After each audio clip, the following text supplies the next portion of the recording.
Andrés, buenos días.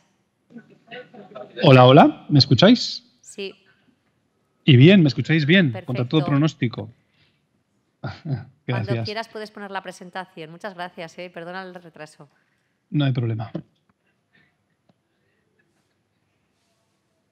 Bueno, perdón.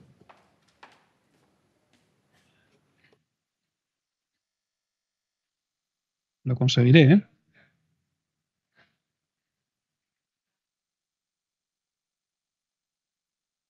¿Se ve? Es correcto. Vale. Bueno, pues mi idea ahora desde aquí es contaros rápidamente, porque no quiero tampoco alargarme ni hacerlo demasiado denso, las principales características de las reglas de participación y brevemente también el modelo LAMSAM, que sé que os interesa y que es un modelo nuevo de justificación de costes, y esa es la idea de mi presentación. Al final, dejamos un ratito para que me preguntéis lo que queráis, entramos en el tema de su contratación y lo que haga falta. En cuanto a elegibilidad y tipos de participantes, pues no cambia en relación con el programa anterior. Así que cualquier entidad legal establecida en cualquier parte del mundo puede participar potencialmente en un proyecto de Horizonte Europa. Aquí a lo que vamos es a las convocatorias donde se pueden establecer limitaciones o condiciones específicas de participación de algunos países. ¿Okay? Países, obviamente, hablamos de países terceros al programa, no de países, no de Estados miembros ni de países asociados, que ahora vamos a ver que ellos son 100% miembros y pueden participar en los proyectos, en todos los proyectos. Y aquí una característica nueva, que ya supongo que ya conoceréis, porque ya ni el programa es nuevo, ni la característica, por tanto, es que del mínimo de 3 entidades legales, que suele ser el mínimo de casi cualquier consorcio de Horizonte Europa, pues una al menos debe estar en un Estado miembro. Es decir, que no cabría un proyecto con 3 entidades legales de 3 estados asociados al programa. Eso es novedoso en relación con el programa anterior. Y luego también a nivel de convocatoria se pueden establecer restricciones en base a la defensa de los intereses estratégicos de la UE, autonomía y seguridad. Y quizás en vuestro clúster pues sea algo que aparezca, y entiendo que ya os lo han contado mis compañeras, así que no me detengo, pero pueden aparecer restricciones a la participación de terceros países o de entidades controladas por terceros países. Y en cuanto a quiénes pueden recibir financiación, además de los Estados miembros, por supuesto, pues los países asociados, que ahora vamos a ver cuáles son, y los terceros países que aparecen en una lista, que la tenéis aquí en la guía esta de Horizonte Europa, que son países con ingresos medios y bajos. ¿Okay? Esos países automáticamente reciben financiación europea, salvo que se diga lo contrario en la convocatoria, como os decía antes. Bien. Y en cuanto a los países asociados, pues las 3 primeras categorías son las mismas que en Horizonte 2020, países EFTA, y EEA, con candidatos, países candidatos y países de la política de vecindad europea. Esos son los mismos. Y en cuanto a terceros países, esta es la novedad, y es que se podría asociar al programa pues países con una capacidad y más importante y con, digamos, que cumplan unas reglas mínimas relacionadas con temas de protección de la propiedad intelectual y derechos humanos. En definitiva, grandes potencias mundiales como Estados Unidos, Canadá, Australia, pues podrían asociarse al programa. Digo podrían porque todavía no lo han hecho. De hecho, la situación es que los países asociados a Horizonte Europa ya lo están, perdón, a Horizonte 2020 ya lo están a Horizonte Europa. Pues aquí tenéis cuál es la lista, no me detengo, pero bueno. A estos hay que añadirles que con Marruecos se está negociando su acceso, todavía no se ha conseguido terminar la negociación y se está explorando la potencial asociación de países como Canadá, Nueva Zelanda, Corea del Sur, Singapur, Japón, Australia. ¿Vale? Simplemente para que lo sepáis, porque en algún momento puede llegar a ser países asociados al programa. De Reino Unido y de Suiza no digo nada porque también lo han dicho mis compañeras, pero a día de hoy Reino Unido se sigue considerando un país asociado al programa, aunque no lo esté formalmente, y Suiza un tercer país, con lo que eso conlleva. Básicamente conlleva que la participación de sus entidades la tienen que financiar sus propios gobiernos. Y en esta línea, pues hay países que han establecido unas líneas de financiación para la participación de sus participantes, de sus entidades en Horizonte Europa, que son estos que aparecen aquí. No significa que todos los proyectos con un socio chino vayan a recibir financiación china. Ya os lo digo, os lo adelanto, porque esto en Horizonte 20 ya ha pasado. Una cosa es que el país establezca un mecanismo de cofinanciación y otra cosa es que se cofinancien todos los proyectos que se aprueben. Así que tened cuidado si metéis a un socio de Corea o de China o de Nueva Zelanda, porque no siempre van a recibir financiación. Hay que ver exactamente qué condiciones establece este mecanismo de cofinanciación. Bueno, la parte de la primera parte relacionada con el tipo de participante y la segunda relacionada con los costes. Esta es la parte interesante, vamos a decir. Ya sé que para muchos de vosotros no, porque estáis más en la parte técnica, pero bueno, es la parte que hay que conocer y que hay que saber para no cometer errores a la hora de, pues básicamente de imputar costes. Bueno, los criterios generales de elegibilidad los dejo siempre, pero no los repaso porque son obvios. Y ya os digo que a veces si leyéramos estos criterios, pues algunas preguntas que nos llegan nos las podríamos ahorrar. Pero bueno, en cuanto a categoría de costes, aquí sí, esto es lo que voy a ver detenidamente, desde coste personal, subcontrataciones, contrataciones o purchase costs, como decía Inara, otras categorías de costes e ingresos. Esto es lo que repasamos rápidamente en base al presupuesto este es el presupuesto que vais a rellenar en vuestra propuesta. El primero y más importante de los tipos de costes es el de personal. Y hay diferentes categorías de costes de personal que son elegibles. Desde el empleado, el clásico, a las personas naturales con un contrato no laboral, lo que puede ser un consultor, a cesiones de recursos, cesiones de personal, y a dueños de pymes y personas naturales que no tienen un sueldo y participan como beneficiarios. Dicho esto, empezando por los empleados, cuya remuneración no está vinculada a proyectos. ¿Por qué pongo esto? Porque si hay una parte de la remuneración que está vinculada a la participación en un proyecto, nos tenemos que ir a otro método de cálculo que es el de Project Based Remuneration, que veremos después. Pero bueno, en el 95% de los casos, la remuneración no está vinculada a un proyecto y por lo tanto vamos a estos criterios de elegibilidad. Los conceptos elegibles y los no elegibles son similares a Horizonte 2020. Aquí veis un ejemplo con una nómina y me quedo en los no elegibles. Pues los no elegibles son si hay complementos variables que no son objetivos o que son arbitrarios, o hay complementos o bonus basados en objetivos comerciales o en distribución de dividendos, o si hay bonus que son única y exclusivamente para proyectos europeos. En este caso, si un bonus es únicamente para un proyecto europeo, pues obviamente no va a ser elegible. Y lo que cambia en Horizonte Europa es que hay que calcular una tarifa, un precio día de ese personal. Antes en Horizonte 2020 sabíais que calculábamos el precio hora y multiplicábamos por el número de horas dedicadas al proyecto, pues ahora serán los días. Y el cálculo digamos, de esta tarifa se tiene que hacer por reporting period, ya no por año, y por persona. Hay aquí un ligero conflicto, os lo comento, pero bueno, no se ha resuelto todavía porque en el Grant Agreement, en el Model Grant Agreement y en el Annotated Model Grant Agreement hay una contradicción entre cuál es el periodo de cálculo, si es el reporting period o si es el año. Pero bueno, a día de hoy, vuestro cálculo habéis de hacerlo por persona y por reporting period, es decir, por los 18 meses que suele durar un reporting period. Se siguen pudiendo deducir las bajas maternales y paternales, eso no ha cambiado. Y en cuanto al registro de tiempos, pues ahora o vuestro propio registro de tiempos o una declaración mensual que aquí aparece que podéis utilizar donde vais a indicar el número de días dedicados al proyecto. Y para quienes utilicéis horas, quienes sigáis utilizando horas como base de cálculo del coste de personal, pues en un momento dado tendréis X horas y tendréis que transformarlas a días para hacer este cálculo que os mencionaba antes. Bien, pues para eso la comisión nos da tres opciones. En base al número de medio de horas que la persona debe trabajar por contrato, insisto, hay que encontrar el número de horas que corresponden a un día para poder transformar las horas en días, en base a las horas productivas anuales medias del beneficiario o un número fijo que establece la comisión, que es 8. Es decir, que si utilizáis la tercera opción, no tenéis que justificar nada, dividís el número de horas que habéis dedicado al proyecto por 8 y encontráis el número de días redondeando a medios días. Bueno, y esta es la fórmula que os acabo de explicar para que la tengáis resumida y más clara.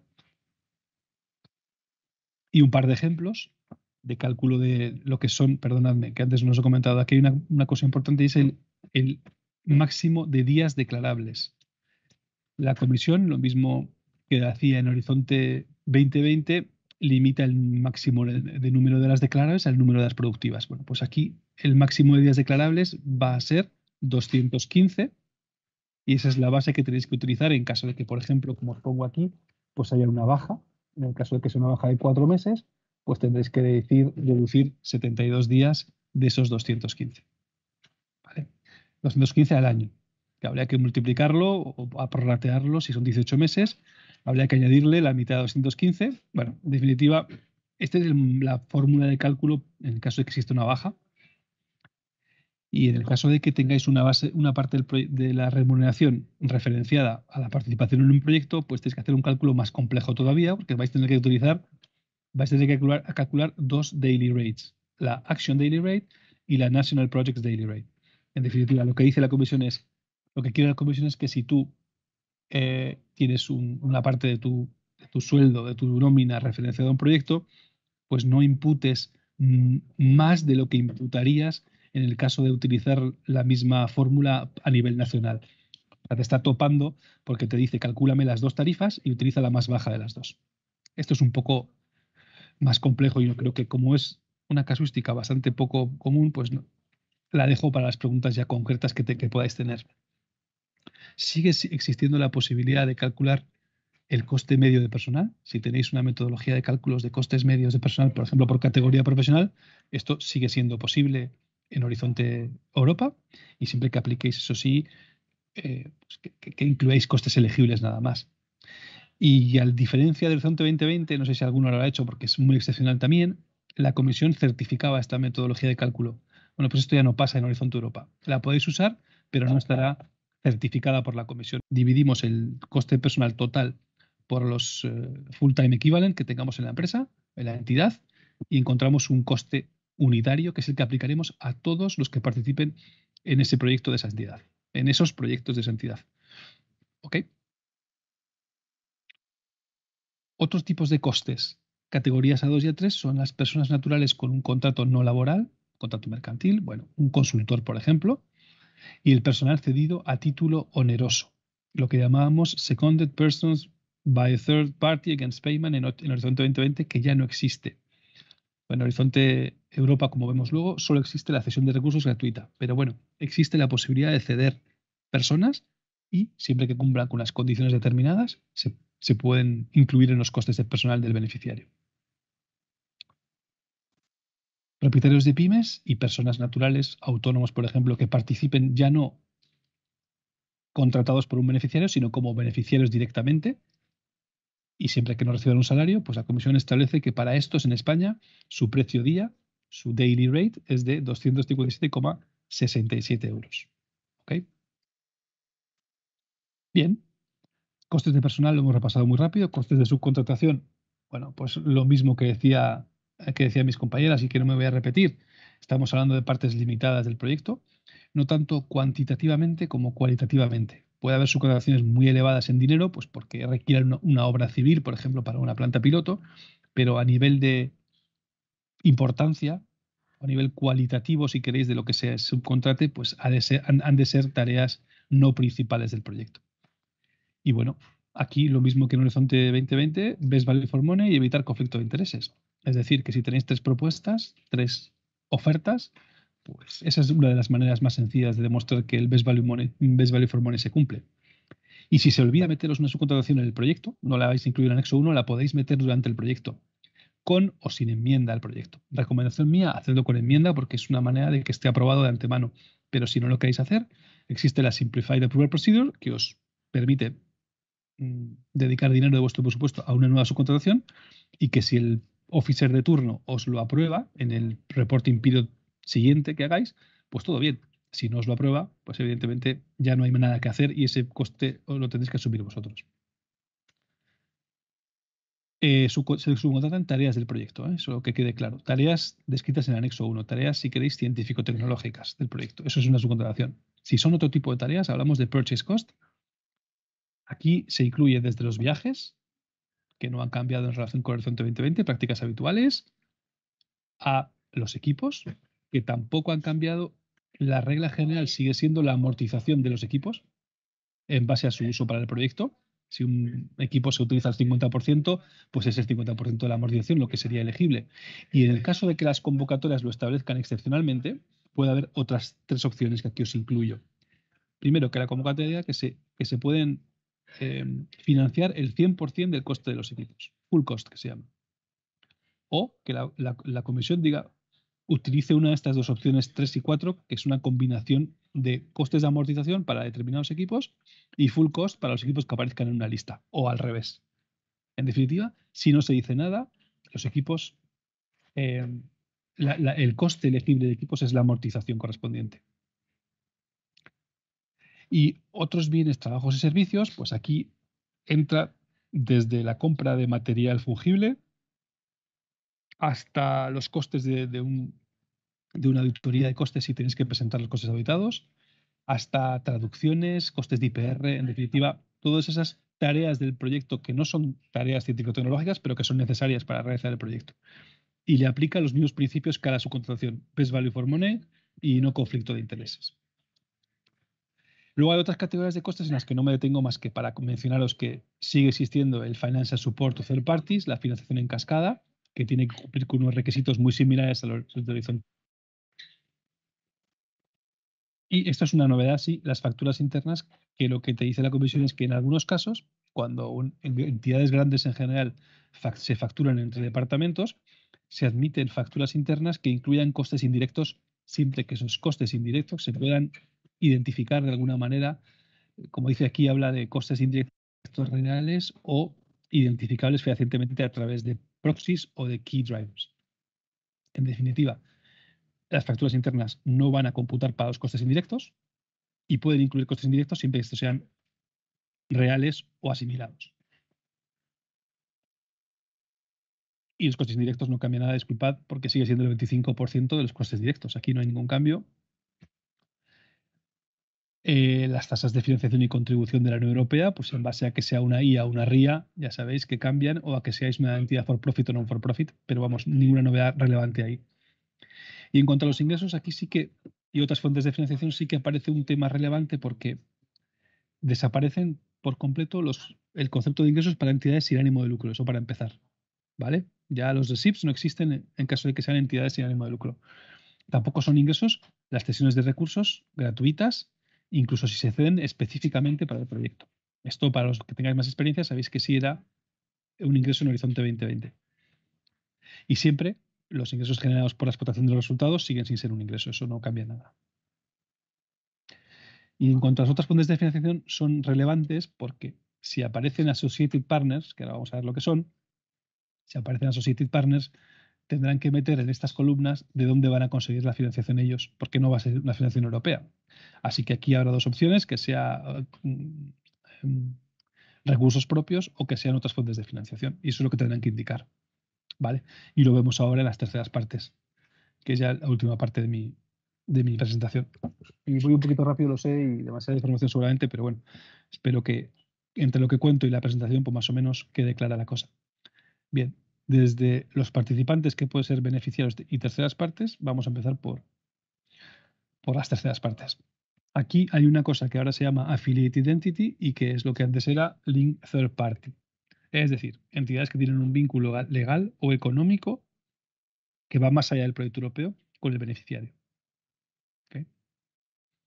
Por ejemplo, entidades que forman parte de una asociación. Pues el vínculo asociativo es un vínculo legal suficiente. Vínculo económico, pues una filial que pertenece en más de 50% a otra entidad, pues ahí también tenéis el vínculo. En definitiva, unas características que permiten participar como affiliate identity y realizar tareas del proyecto y recibir financiación europea siempre que se cumpla con los criterios de elegibilidad. Esta es la novedad, los associated partners. Esto no existía existía una figura híbrida que se llamaba International Partners, pero bueno, ahora Associated Partner es toda entidad vinculada o no tiene por qué estar vinculada a un beneficiario, que hace tareas del proyecto, sin límite específico, que hay que justificar en el apartado 3.2 de la parte B de la propuesta, que no firman el Grant Agreement y no reciben financiación. ¿Okay? Y como decía, su contribución, su presupuesto se incluye en el presupuesto, hay una línea para las Associated Partners, pero no es una línea donde haya que poner qué cantidad va a costes de personal, cuál va a su contratación, etc. Sino que es una línea donde al final del todo aparece la columna de Other Sources of Funding y habrá que decir si esa contribución es propia o si es o si va a venir financiada, pues, por ejemplo, por el Estado suizo, en el caso de que sea un participante suizo. Y importante, disculpad, importante porque estas entidades asociadas van a estar asociadas a un socio del consorcio o a todo el consorcio, a uno o a todo. Y ese uno o todo asumen responsabilidad sobre sus asociados. Y por tanto, habrá que, recomendación, pues incluirlos en el acuerdo de consorcio, aunque ellos no vayan a firmar el Grant Agreement, incluir o a través de un acuerdo bilateral con ellos o multilateral si digamos dependen de todo el consorcio, pero en definitiva dejar claro sus responsabilidades, sus derechos y sus obligaciones. Otro tipo de terceras partes son las cesiones de recursos, que llamamos in-kind contribution. Como decía antes, las in-kind contribution against payment, que no son gratuitas, desaparece. Esa figura ya no existe. Y ahora se puede ceder personal contra pago, pero tiene que responder a los requisitos del seconded personal, figura de la 3 que os he contado antes. Y las in-kind contributions gratuitas, esas sí que se mantienen y sigue siendo sin ser un coste para el beneficiario, porque le ceden recursos gratuitamente, el beneficiario puede imputar ese coste y es un coste elegible. Y en cuanto a implementación, esto ya es lo último que tengo en mi presentación, sigue existiendo la verificación de la viabilidad financiera del participante. La comisión lo hace por regla general para coordinadores de proyectos que tengan presupuestos superiores a 500.000 euros, pero lo puede hacer si lo considera oportuno para cualquier otro participante, no siendo coordinador y no siendo un proyecto superior a 500.000 euros. Pero vamos, esa es la regla general. Y en definitiva, la consecuencia es que si la viabilidad financiera no es suficiente, pues la comisión puede pedir que o salga de la coordinación o incluso se salga del proyecto. O sea, que está en la mano de la comisión decidir qué medidas adopta. Y en cuanto a la auditoría de costes, pues se han de presentar los costes auditados siempre que la financiación UE sea superior a 430.000 euros que recibe un beneficiario. Eso es muy similar a lo que existía antes, que en Horizonte 2020, que eran 325.000 euros, la diferencia es que ahora se incluyen todos los costes, también los indirectos. O sea que sí, incluyendo costes indirectos, el presupuesto es superior a 430.000 euros, hay que presentar esos costes auditados. Y como os decía antes, el coste de esa auditoría es un Other Goods, Works and Services, o sea, es un purchase cost elegible también. Y luego existe una figura que se llama el SPA, System Process Audit, creo que está pensada para entidades muy grandes y que todavía no tenemos muy claro a quién se va a dirigir, pero que en definitiva es una auditoría ex ante que te permite reducir los niveles de intensidad de auditoría en el caso de que te auditen a posteriori. Bien. Vale. Pues así, corriendo, este ha sido el tema relacionado con las reglas y con costes. Y en cuanto al modelo LAMSAM, pues es un modelo cuya diferencia principal es que ahora la comisión paga en base a la realización de actividades, no a la certificación de costes. Tú tienes que calcular el coste de tu proyecto a nivel de propuesta. Esto lo paso rápido, creo que lo dejo para que lo leáis. La comisión establece dos modelos, o bien ella establece el precio, el LAMSAM, o bien te deja a ti, participante, que establezcas tú, en base a tus costes, el precio de ese LAMSAM. Y lo tienes que describir en la propuesta. Este va a ser la opción que se utilice en la gran mayoría de proyectos. Una vez calculado ese LAMSAM y desglosado el LAMSAM por Work Packages, ese Work Package es el parámetro que utiliza la comisión para pagar lo que corresponda por el Work Package. O sea, para soltar la financiación. Se tiene que cumplir todas las tareas establecidas en un Work Package, de la primera a la última. Si hay 5 tareas, se han llevado a cabo 4 y falta una, la comisión no paga ese Work Package, bueno, hasta el final del proyecto en el que se podrían llegar a pagar Work Packages incompletos. Pero desde luego en financiación intermedia, la base de soltar el dinero es el cumplimiento de las tareas del Work Package, lo que implica un cierto cambio en el diseño de las propuestas y, por supuesto, pues una ampliación del número de Work Packages. Eso es obvio y eso la comisión lo sabe. Hay que completar a nivel de propuesta una tabla detallada de presupuesto, mucho más detallada, bueno, algo más detallada de la que existe en la propuesta estándar. Y bueno, aquí tenéis el acceso directamente, si vais encima de en el propio PowerPoint, pues accedéis a la tabla Excel, que sigue siendo una tabla Excel. La comisión está trabajando en que sea algo más automatizado, pero sigue siendo una tabla Excel donde habrá que estimar los costes, como digo, por categorías. Y aquí veis, hay que ir rellenando las hojas por beneficiario y por Work Package con cada uno de los conceptos elegibles.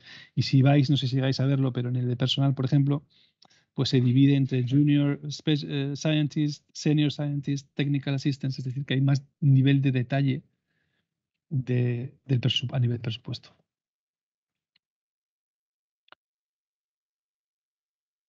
Sigue habiendo cierta flexibilidad presupuestaria, es decir, se pueden hacer cambios, pero es cierto que seguramente menos que en un proyecto normal, porque si se modifica un Work Package, eso va a requerir una enmienda. Y el calendario de pagos es similar, no hay grandes cambios, sigue habiendo una prefinanciación y unos pagos intermedios. La diferencia principal, como os decía, es que se pagan Work Packages completados. Así que esa es la principal diferencia. Y en el caso de Work Packages incompletos, pues se pueden llegar a pagar a la finalización del proyecto. Insisto, también importante, no estamos hablando de resultados, sino de hacer las tareas que habéis dicho que ibais a hacer, que no es lo mismo. Y se pueden llegar a pagar Work Packages incompletos al final del proyecto, siempre que la comisión pues, establezca que se han hecho todos los esfuerzos necesarios para hacer las tareas y no se han podido hacer por razones muy claras. Bien. Y en cuanto a las auditorías de un lump sum, pues dejamos de tener que guardar todos los documentos relacionados con facturas, con nóminas, etc. Y tenemos que empezar a pensar en cómo justificar que hemos hecho las tareas. Documentos técnicos, publicaciones, agendas, entregables, prototipos, lo que sea. Y en cuanto al modelo lump sum, ya para terminar, pues en el Q3, Q4 y en vuestro clúster, este es uno de ellos, hay 27 proyectos que van a seguir este modelo. Y a futuro, convocatorias del año que viene y el 24, pues uno de cada 3 topics y aproximadamente el 25% presupuesto de los clusters va a ir con este modelo. Y ya simplemente para que lo tengáis, toda la información que os he contado y las fuentes de donde la saco, pues la tenéis aquí recogida en estos links a los que podéis acceder directamente. Y en cuanto al lump sum, pues lo tenéis todo en esta página que ha establecido la comisión. Y aquí ya simplemente deciros que estamos a vuestra disposición y que tenemos, por suerte, no somos, esto ya lo han hecho mis compañeras, pues podéis abonar a las listas de distribución o a las RSS más bien que tenemos donde aparece toda nuestra información y en cuanto a los NCPs legales y financieros, pues aquí quedan los datos de contacto de los 5 que somos. Y simplemente pediros que si hacéis una consulta, pues nos la hagáis a los 5 o nos la hagáis a uno de los 5, pero no os la hagáis a los 5 por separado porque nos genera mucho trabajo y nos pasa demasiadas veces. Y nada más. Hasta aquí he llegado y ahora Gracias, a vuestra Andrés. disposición quedo. De nada. No sé si nos oye Andrés. ¿Nos oyes, Andrés? Os oigo perfectamente. Gracias. Muchas gracias por la presentación. Antes ha habido una pregunta sobre subcontratación. Le vamos a pasar el micro. Vale. Porque te la va a hacer. Espero que lo oigas, si no te la repito. Ok. Hola, sí. ¿Le oyes? Sí, perfecto. Ok, la idea es que en el caso en el que hagamos una subcontrata, si esta subcontrata necesita de adquirir hardware o cualquier otro tipo de material, si tenemos que incluir ese budget dentro de la subcontrata o ese budget iría al socio que haría la subcontrata. Bien, a ver, por regla general, tú subcontratas una tarea. Una tarea que se supone que el subcontratista te puede suministrar. Es decir, que si tú contratas una tarea, el subcontratista no tiene que comprar un equipo para suministrártelo a ti. Él te suministra, pues es su actividad comercial, la que sea, y te presta un servicio que es realizar una tarea. O sea que en principio va todo incluido en la subcontratación. Cosa diferente sería que el proyecto necesite de unos equipos determinados para el proyecto en su conjunto, no solo para una subcontratación. Estoy inventando esta situación, pero vamos, podría ser que tú como proyecto necesites unos equipos determinados para realizar determinadas tareas y que un subcontratista, dentro de las tareas que te ofrece, tenga que utilizar ese equipo. En ese caso, el equipo va al socio que lo adquiera como regla general, como decía, se puede imputar su amortización como coste y el subcontratista lo podría llegar a utilizar. No sé si es un caso real, pero vamos, que a priori la subcontratación es de una tarea, se subcontrata una tarea completa y esa entidad que hace la tarea tiene la capacidad, por eso te la vende. O sea, que no tiene que comprar ningún equipo específico para poder darte ese servicio. Así lo veo yo al menos. Ok, gracias. Ya. ¿Hay alguna otra pregunta para Andrés? Otra más, Andrés. Hola, yo te quería preguntar sobre los países que pueden participar. En el tema de ciberseguridad hay un topic que excluye la participación solo a Estados miembros y países asociados. En este caso, Suiza no podría, ¿verdad? Porque no tiene el acuerdo de asociación firmado. Vale, Correcto. gracias, era confirmarlo. Correcto. Y UK en este caso, porque la situación de UK ya es la contaba Ainara, me imagino, así que ya no me repito, pero hoy se considera asociado, pero si llega el momento de la firma y el acuerdo de asociación sigue sin firmarse, deja de ser asociado. Así que ahí no sé, me pregunto yo, a nivel de propuesta es un país asociado y a nivel de firma deja de serlo. Yo no sé si en vuestro caso, en esa convocatoria que me mencionas, sería un país elegible, la verdad. Sí, ahí te contesto yo, Andrés. En ese caso, UK no sería considerado elegible y se prescindiría de ese socio de Reino Unido. Sí. Pues mira, perfecto, yo no lo sabía. ¿Hay alguna pregunta más? Sí, creo que sí. Hay otra más, Andrés. Eres popular hoy, ¿eh? No. Hola, gracias Andrés. Una pregunta rápida. En el caso de UK, me ha parecido entender que el budget había que incluirlo dentro del presupuesto a pesar de que ese dinero venga de otro sitio, ¿no? Pero en este caso, ¿el budget podría superar el máximo establecido o no? Ahí te escucho bastante mal. Sobre el presupuesto de UK, ¿no? Me decías, sí, a priori se considera un país asociado, por lo tanto su presupuesto se mete como el de cualquier otro beneficiario, eso sí. Y lo segundo no te he escuchado bien. ¿Cuál era la...? Sí. Hay un máximo de budget establecido. Como esa parte de UK no lo va a financiar la Comisión, ¿se puede sobrepasar su budget? ¿No me oyes? No te escucho. No, te No sé escucho, si lo pero... oyes. Pregunta si se puede, siendo un partner de UK, si Sí. se puede sobrepasar el budget máximo establecido. Buena pregunta. Pues hombre, yo diría que a priori no, porque a priori se le considera un país más a nivel de propuesta. No sé en la práctica después qué pasa, chicas, igual me podéis ayudar vosotras, porque yo ahí a priori diría que no, pero no lo sé. Pues yo os diría que yo creo que la Comisión lo va a hacer caso a caso, porque no quería entrar en esta pequeña polémica de los socios de Reino Unido, pero es que ha ocurrido una cosa bastante extraña en la convocatoria de 2021. Andrés, eso no sé si lo sabes. Y aquí los participantes, igual alguno lo habéis sufrido. Es que en la convocatoria 2021 los socios de Reino Unido podían participar como un socio más, porque no estaba claro cuándo se iba a firmar el acuerdo de asociación, si se iba a firmar, todo el tiempo nos decían que era inminente. Nos encontramos con una convocatoria en la que hubo barbaridad de socios de Reino Unido, inclusive algunos coordinando. Pero luego, a la hora de negociar los proyectos, ¿qué ha pasado? Cuando nos ha llegado como delegación los baches, muchos de los proyectos en los que había socios de Reino Unido han echado a los socios de Reino Unido, los han terminado sustituyendo por entidades de otros países, Estados miembros o asociados. Inclusive nos hemos encontrado con el caso, al menos que yo recuerde, de un proyecto coordinado por Reino Unido que el coordinador ha tenido que cambiar. Entonces, yo ahora mismo, bueno, esto lo voy a decir aquí, no sé, se está grabando, pero no pongo mucho la mano en el fuego por los socios de Reino Unido porque no sé si se va a desbloquear la situación con facilidad. Sí que sé de algún proyecto, pero no muchos de estos que os digo, de los 50 que se han financiado este año, alguno ha conseguido salvar la situación porque han terminado consiguiendo financiación de su país o bien han asumido ellos los costes. Y entonces ahí se ha mantenido el socio de UK, pero en la mayoría de los casos han terminado renunciando. Os digo que es muchísimos casos, muchísimos.